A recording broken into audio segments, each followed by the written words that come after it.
Si usted trata de entender esto, usted está cambiando su visión general de la Biblia sin ser contaminado por ninguna religión existente. ¿Hay dos alianzas? Si hay obras en el Antiguo Testamento, hay obras en el Nuevo Testamento. Si el Antiguo Testamento es la ley, el Nuevo Testamento también es la ley eterna. Pablo dice que la ley de fe excluye la ley de obras del Antiguo Testamento, porque después de Cristo, las obras de la ley ya no son válidas para la justificación y salvación de los que vivieron antes de Cristo. La gente tiene que hacer lo que está escrito arriba. Quiero que compares hoy en tu casa. Efesios capítulo 2, toda la epístola a los hebreos. Según, ¿qué os voy a decir aquí? Sentirás una liberación. Si aún no sabéis estas cosas, en Efesios capítulo 2, versículos 8 y 9, Pablo dice que somos salvos por gracia, no por obras, para que nadie se jacte.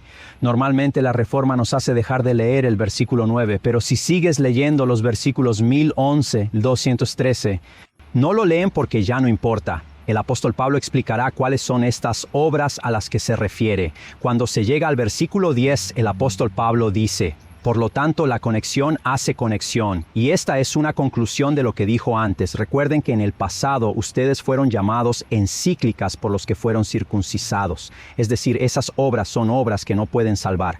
Pablo no podía refutar a sí mismo en sus propias epístolas ni a otros apóstoles, y mucho menos a los profetas actuales.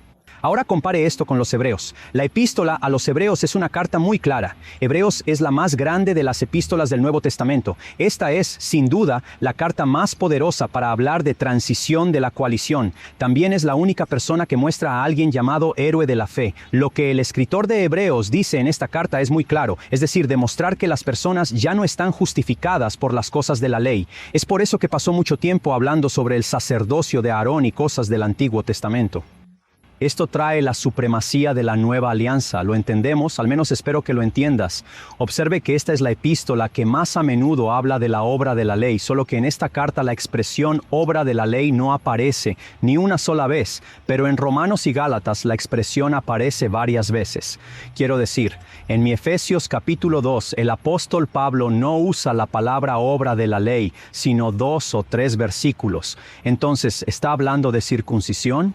Esta es la primera obra de la Torá que trae todo el Antiguo Testamento. Es decir, esas obras son obras que no pueden salvar. Al igual que en Hebreos, cuando el apóstol Pablo usa la palabra ley, se refiere a muchas cosas. Si tienes que buscar en el contexto, entender lo que está diciendo. Por ejemplo, el apóstol Pablo usó la palabra ley cuando habló de Abraham, Sara, Agar, sus hijos en Gálatas 4.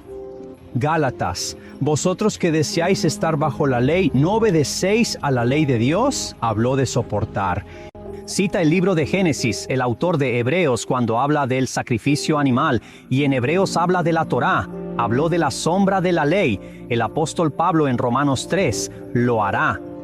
Una recopilación de los profetas y los salmos que habría dicho en Romanos 3 versículos 19 o 20, lo siguiente es lo que la ley dice a los que están debajo de la ley. Mira todo tipo de cosas en la palabra Torá, romana para ser exactos.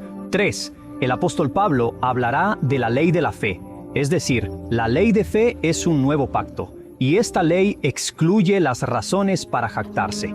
En el trabajo de la Torá, como lo hicieron los judíos, entonces la palabra Torá es muy amplia, pero el contexto le permite entender porque de hecho todo es la Torá. El Antiguo Testamento, que es la ley, tiene obras.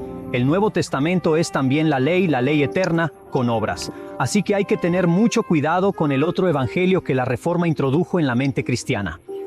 Perturbar la mente cristiana. Tanto es así que cuando usted les cita Santiago capítulo 2, queda claro que lo que Santiago está diciendo es que los hombres no son salvos o justificados por la fe o las obras solas. Ellos niegan las Escrituras y no se avergonzan de hacerlo.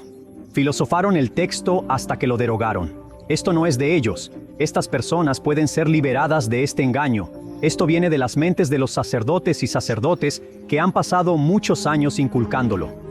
Una estafa en la mente de la gente y vender y obtener ganancias de ella. Pero este es un evangelio falso. El propio Santiago dice que uno dice que tiene trabajo y el otro dice que tiene fe. Jacob habló a alguien que dijo que tenía fe y que demostraría su fe sin obras. Usaría sus obras para demostrar su fe. Y usó a Abraham para hablar de justificación, porque Abraham no fue justificado, sino solo porque lo confesó con su boca. Él fue justificado cuando llevó a Isaac al monte Moriah. y estaba dispuesto a sacrificar a Isaac. Y esto está escrito en el libro de la ley, y Dios lo impidió cuando Abraham iba a sacrificar a su hijo. De hecho, él lo hizo en su corazón, y Dios dijo: Abraham, porque tú has hecho esto, y esto te ha hecho, y todas las familias de la tierra serán benditas. Debemos seguir los pasos de Abraham, debemos hacer lo que Dios nos pide que hagamos. Dios pide que la gente sea bautizada en agua. Dios nos pide que busquemos el don del Espíritu Santo. Dios pide muchas cosas relacionadas con la salvación. Si no lo haces, no serás salvo, incluso si Jesús derramó su sangre por ti.